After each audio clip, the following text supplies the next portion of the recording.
is checking you for the second time. So you all, how have you been? Happy new week. Happy New Week. Yes. Actually, not to you, but to my lovely family out there that have been putting a lot of energy to support us, to give us the zeal to do more. Yes. We are really glad to have you as our backbone. Exactly. And it's not been easy. It's not been easy. And also for the first timers, those who are actually joining us for the first time, welcome. you are welcome in the name of the Lord. You are welcome in the name of the Lord. Okay, yeah. So yeah, guys, you are welcome. And so Annie is in choir. Wow. But girl cannot sing. But it's all good. Like this week, I was just in my moment, and then I don't know if Instagram wanted to give me headache. Oh my God. I started seeing people bashing someone. Okay. But I'm not going to say about it or talk about it. Okay. I want to go straight to tell the audience, our friends and family that has always been there for us. And I wanted to tell them that all this while we have been giving them relationship tips, right? Telling them how to leave toxic people, how to run for their life, Exactly. when to run, those things. And when to know that they are loved in this space and when they are not loved. Mm-hmm. We've given, in fact, the last episode on relationship, we talked about if giving a break is important or you should have a sit-down convo. Now, we are here with a different idea, something that we all relate to, something that we all want. In fact, that is the basic of where we came from. So to in this episode, we're going to be talking about family. Family is a wonderful topic, very interesting. So most of us can actually relate. So when we talk, everybody can relate. With different, of course, ideas, but we can all relate to. Yeah, of course. It's not something new to most of you out there. For some people, it might be new, actually. Okay, like they don't have family. I'm not saying they don't have, but that there's some of them that actually grew up with peace and harmony, so they don't really know what other people are facing. So that's just the thing. That's just part of the family thinking. Well, we are going to be taking you guys through the family dynamics and relationships. People that have it all silver and cooked, and the people that have it raw, and very rusty. So we are going to be talking about it today. Like on this episode, it's going to be quite, I think, emotional. I don't know. It's going to be roller coaster, because we are going to be adding our own personal things. Yeah, of course, sure. So we all know that family, for everyone, we have unique families and our own experiences, and it affects. For me, I feel like family is is the pillar of one's should I say existence is not that pillar of someone's personality or what, I don't know. Yeah, because it shapes someone's personality, someone's personality. So I don't know. Existence is not the real English. Probably personality. Personality. Yeah, someone's personality is the pillar, because the way someone behaves, you can easily attribute it to how the person's family is. So it plays a lot of roles in our lives. It does. I know that some people will grow up, for people that grew up from a toxic home, they will grow up and be like, I want to shed this part of me off. But before you shed that off, you actually grew up seeing this from your parents, from your extended family, and now it is your choice to say that this is not for me. I'm not going to leave you in my life. I want to shed this off. I want to offload this attitude, based off on probably the way your friends are complaining or personal decision, or you decide to just carry it and be smelling. It's your business. So, girl, I don't know what you think about family, but I believe that on this episode is going to be a lot of talk. And it's going to have a lot of episodes here. Of course. And we are not going to banter anybody's family, but trust me, whatsoever we are sharing on this episode with you guys is what we've heard, what we've experienced, and probably what you are experiencing. Yeah, of course. So, girl, what do you have to say? Well, family, for most people, they understand it to be,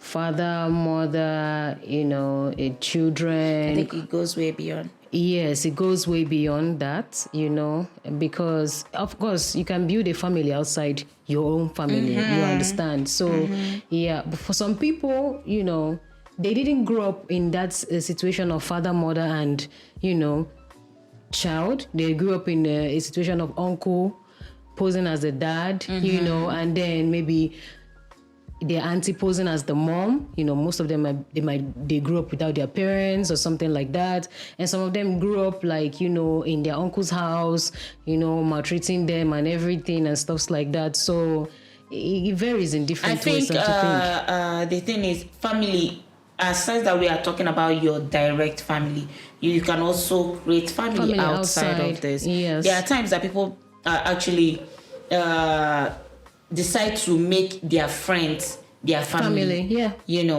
Because this is, even at home, you are not getting this. Yeah. And this your friend is giving you this attention, support, love, of course, that you're supposed to be getting directly from your family, home, So, but the thing is, I think I would prefer to talk about direct family, where we have the parents and the siblings, because for this topic, I feel like I want to even concentrate more on the siblings and parents competition. Yeah. Okay.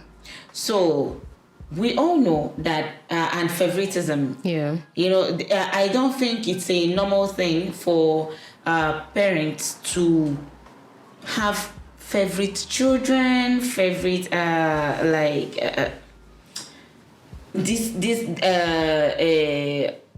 Nathaniel is my favorite son. You are the black sheep. I know people have their own personalities and these things happen, but it creates a lot of rifts. Yes. In the home, a lot. Like these siblings, they tend to grow up knowing that our parents love this person, so why should I kill myself for the family? Why should I die on their behalf? Now, and it also breeds unhealthy competition. Yes, true. Yeah, it does actually. Okay, so from what you said right now, so I'm going to share a little bit of light from my own family, from my own family perspective. I grew up from a family where my mom and her brothers, they are not like, close, you understand? So they are more of like, the firstborn is always like, hey, I'm the firstborn, I'm the one who's supposed to be like this. You understand? I'm the one that's supposed to be providing and everything. He doesn't want a situation whereby my mom and her brothers are the ones like, it's more of like a competition between all of them, like between him and them, actually, because for my mom and her brothers, like they don't really have that, they feel like like closeness, but they feel like time is luxury. I don't want to waste time. Do you understand? But you find out that one time of is them, luxury. Then you're leaving your siblings behind, or not really leaving your siblings behind, but you're not ready. You're not in that mood to start exchanging words or doing who is bigger than this, who has money more than this, who should have done this more than that. Do you understand? So it's more of like the firstborn is always like, oh, it's me. If it is not me, I don't know. When my mommy does something that is like, oh, I'm the one that's supposed to do this. I'm the one that's supposed to do that. If it was to be in my shoes, if I was to do that, you understand? So I okay, fine. So I thought about this and I noticed that while they were growing up, it was more of like the firstborn was considered as of course, the pillars. Father. The father, the pillar of the family and everything. There are some families, guys, that the lastborn can also be the father of the family. Do you understand? There's no place where it is written that the firstborn should be the one to carry everything. Mostly in the African setting, the firstborn carries shoulders the most responsibility. But of course, when they grow up and anyone makes money more than others, he automatically becomes the person that gets the respect. Well, yeah, actually. So when I looked at this, I looked at the background, I went through the background check and everything. I found out that, okay, he was more of like the favorite child. You understand? So this was more of like creating, not really, like I would say, hatred, of course, and fights and jealousy, and at that point they try to they want to get to that goal too. They want to get to that particular side. It now enters competition. Exactly, competition of who has money and who doesn't have money. Oh, okay, I'm in abroad. Actually, I'm working and then I get this much money and everything. So I want to do more than you. And the other one is like, oh, me, I'm the last born. I don't care. And whatever happens, because they don't even care about me. They always look at me as the black sheep of the family. And the woman is like, because you guys are like this, she's trying to like bring the love, like, okay, these are my brothers, I don't need to throw them one side or something like that, let me bring them together. And they're like, oh, you that I know that you don't know how to keep money with you, this, that, that's what mommy said that you are this, you are that, and they start looking at her in another way. It brings quarrel between all of them, it's like as if the love is not there. So it's more of like a favoritism kind of, I feel I believe strongly that favoritism that the parents put forward to their children, it is a no for me. Yes. I don't advise parents, please, if you are thinking of doing this or someone that does this, I think it is right for you to advise that person to adjust. Because when these children, when they grow up, it's not the same. In fact, when they are growing, let me tell you, we have children have a very sharp sense. Of course. That's why the things they hear, they repeat, and they don't know the meaning. They don't care. No, they don't. If you're smelling and you sit close to a child, the baby will tell you, like these those ones that can talk. They will tell you, Auntie, you are smelling. They will say. The things that you say, I used to listen to or watch these children's pages or reels on Instagram. The child will just say, yes, yes, they say that. Yeah. Because those words they hear from their parents, from aunts, from visitors, of course, they don't care to know the meaning. Of course. So when you are doing these acts in front of them, they are understanding. Okay, when Andrew does something wrong, they sweep it under the carpet. But when Linda does something wrong, they crucify her, they give her punishment. She probably even starve her for the afternoon until night time. I'm sorry to put this out there, but my mom is this kind of person that, she's like, don't you see Mama Fego? She look at her children, look at how they are doing this, look at how they are comparing us with other people's children. That's sickening. Yeah, it got to a part like with me and my sister where, it was more of like, oh, because she's abroad and everything, so she's more of like the person who is carrying the family, she's the one carrying the family. Actually, she's the one providing and everything, So at some point now, my sister was like, so you mean the one I'm doing is not enough or what? You understand? She doesn't exist. Exactly, like she doesn't exist. I said that. I didn't understand it in that way because every time she's always angry. So I'm like, what's going on, And to the extent that she was like, not be you again, favorite child. So I was like, and also forget that they are laughing, they become depressed. Yeah, exactly. It's not okay. She became depressed because there's nothing that she's going to do that will please your mom. My mom, yes, which is what she started feeling bad for, and she told me about it. She was like, oh, I don't know what I can do to make mom happy. Yeah, even lucky she told you. Some of them they really grow like because, that.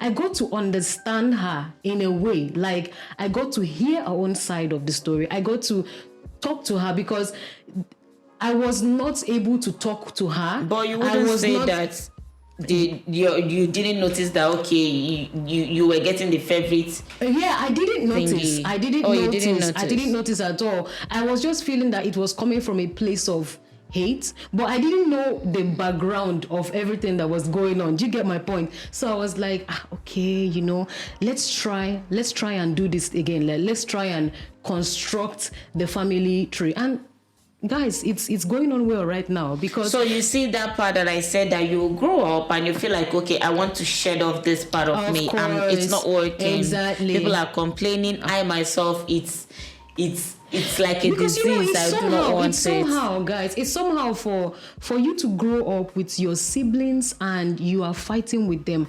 Most siblings, they are not even in talking terms. Ask me the foundation. Guys, I wasn't talking to my sister for close to 11 years. That's how long it was. Like, it's not like I was keeping my sister, but it's just like, hi, bye. That's it. Do you understand? No useful talk. No useful talk. At some point, I tell her, I say, whenever me and you talk, it's like there's nothing productive. A lot of damaged children from this thing. Do you understand? After this, when I started talking to her and I got to know her better, I felt this peace, and I was like, okay. Because there was a communication. Yes, there was a communication. And this was actually what was being blocked before. Because you know why? On the other hand, I used to feel that my sister was the favorite child. Do you understand? Because of the way they were treating her, whenever she does something bad and I try to correct her, they're like, why you do like this? If she's your only sister, that's why you hate her. You did. So me, I'll be like, what did I do? You understand? Everything she does is right, but whatever I do is wrong. You understand me? And I'm like, do you get? So that I felt that also impacted in the reason why I wasn't talking to her, because both of you were. It's like the opposite side of the coin. Yeah, and until we got to know each other and we started talking, and communication was good, and we started understanding each other and stuff like that. There was a communication. Imagine both of you should get married and she gets married, and you continue this way. Of course, your kids won't even meet. Yes, what's the need? Of course. And now ask me the person that is enjoying. Your mom in the middle. Of course.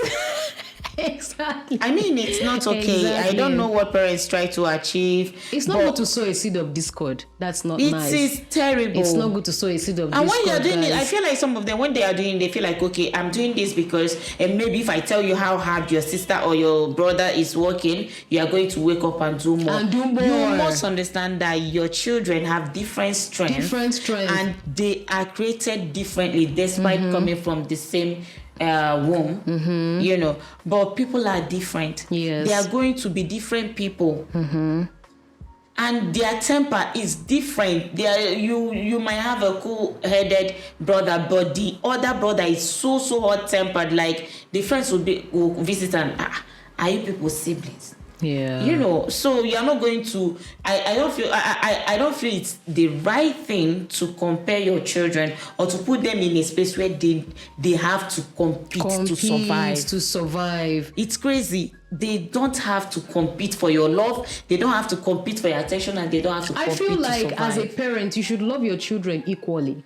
There is no favorite love for one person. No. Because one person is giving you money. Maybe you should bottle it up. This is what happened with my grandmother and my grandfather, because I know that, for my grandmother's part, it's the senior son who is actually the closest. And then for my grandfather, it was like the whole of the children. So it was more of like, your father did something so that, everybody should love him. Do you understand? And then for me, it's because of how I fought. That's the reason why. You understand that this one is in my side and everything. And at that point, the first son is always like listening to my grandmother. Whenever she talks, whenever she says anything, he's like, yeah, it's true. Then if the other people are like, oh bro, no, this is what is going on, and they're like, what this one's saying? Do you get my point? So sometimes it's like, okay. They are like fighting with this side, and then this side is fighting with this side, because they're always looking at him like, oh, you are the favorite son now, you are the first son. You understand? So guys, it's not healthy. Believe me, it is not healthy at all. It's not healthy. I feel like the best teacher should be the parents. Exactly, because the children, they look up to you. Yeah, they look up to you. You are more of like their mentor. So a situation whereby you are not... Any seed that you sow, do you understand? That's what they are going to germinate for you. And at the end, you know that it became a problem. It became It's a problem always a later. problem. And now for you to fix that at this stage where they are like in their 60s, 70s, it's going to take a lot of work. In fact, it will not it cannot come together in people one that day. are now hustling in different places looking with at their own different families. Do you understand? I mean, and then these it's not children okay. now, guess what? These children now grow up to hate each other, and now you ask why. And they're like, because my father is quarreling with this person. You only heard from your own father's side that of the my story. father is quarreling. Like, they grew up this way, understanding that there's a particular person that was loved above others. So there's nothing to say. They saw it. It was an experience. Yeah, true. So it became part of them. It became their character. And now, even when they are when they are making friends in their lives, they watch out for these things. Things that they're supposed not to read meanings into. They will watch out. And if you do anyhow, they'll be like, they're already traumatized. They'll be like, you're not acting like my brother. That stupid guy that don't like. No, please, exactly. I can't. Yeah, exactly. If and you know, any slight sign, they are on guard. And the second thing I would say, in as much as sometimes even as father and mother are teaching their children like the right thing and all that, you find out that this rivalry comes again from the age. Like in terms of the siblings, for example, let's say Isioma is the head. It's like she's the adult of the family and everything. And then let's say Uche is actually looking up to her, like, oh, she's my mentor. Like at that point, she starts wanting to behave like Isioma. Like everything she wants to start, she wants to start doing firstborn things based on that. She's now like Isioma, since Isioma now is the firstborn, you understand? So she wants to start behaving like her. You get my point? She wants to start being in competition with her. Okay, my sister is trying to be like me because I'm the firstborn, because I do this, I do that. At some point, it will not be unhealthy for me, because you are trying to measure up shoulders with me. I'm not saying you can have more tomorrow. No, they actually have healthy competitions among siblings. Yeah, they have those ones that where you have to, okay, if there's business gig, you bring it home, share it with your siblings, like share it amongst your siblings. Everybody, okay, see you. There's an ongoing. So do you want to? Are you interested? Yes. So okay, you now make sure that it's not leaving the family. Family, yes. These ones, they are healthy. And now when there's, let's say, you have a business, and in fact, even when there's no favoritism, you won't have trust issues. Of course. Because all your obviously you all are talking, so you can easily do business with them. And trusting that your business is safe. So in the aspect where you are bringing home gigs, businesses, ideas, even when something good happens, they are happy to share it with the family. Not the ones. There are things that happen in family and they are keeping, everybody's keeping their good news. That's what I'm trying to say as well. They are keeping their good news. They don't want to say it because you don't even know. There's no trust. You don't know who is after you. Do you get my point? Inside your direct. And all these things come from the competition that I was trying to make a point on. Like, whereby you are looking at, okay, see what she's doing and stuff like that, and me too, I want to do more. Like, I want to do more than her. Do you get my point? Or I want to do more than him because, okay, since she's getting like this, okay, this is what I can do. And at the end, for example, that one is also doing it and flourishing. The other one will be like, okay, so you are doing this one, Okay, let us see how it's going to be. They will even go diabolical. Oh my Jesus. Goodness. Guys. No, please. This topic, we are going to continue with the competition aspect and the comparison because it's crazy. It's crazy what parents do and they don't know. They don't have the slightest idea of what they are creating, the demons they are creating in their children. Yeah, it's crazy. I don't support that. Personally, I feel like, of course, now we're in the tech world, and I know that there are gaps, or should I say, a lot of changes. Let me use the word, a lot of changes, because back then we used to play outside. Outside the rain, eat sand and whatnot. But now children, they grow direct, like watching cartoons, having phones. How? So they don't have such experiences like back then. So now I feel like also parents, the new moms and dads, they are using a different approach right now. Yes, true. They are. I feel like they are more educated and they are more exposed. Exactly. They are more should I say friendly with the recent happenings. So they act better. Yeah. But I don't actually buy the idea of I still feel like the olden days had this better, like to train kids, because now I don't see them beating children. I don't see them using cane. Okay, those ones that they will just cut tree. No, that cane part. No, you can I'll flog you the demon out of you, but guys, please, this topic will continue again. To be continued. But trust us that we are going to dissect each episode, like each topic. We are going to pieces it. Of course. We expect nothing but the best. The best. In fact, just write anything. I don't want to say the best or the worst. Write anything on the comment section. Tell us what you think. What you think. Share your experiences with us, please. Yeah, we don't take your opinions for granted. If there's something you'd like us to touch up on, please let us know. And to our first timers, we're welcoming you again in the name of the Lord. Amen. Thank you so much, guys. And have we love you. Don't forget to like, share, and subscribe. A great day. A great day. Yeah. All right. See you guys.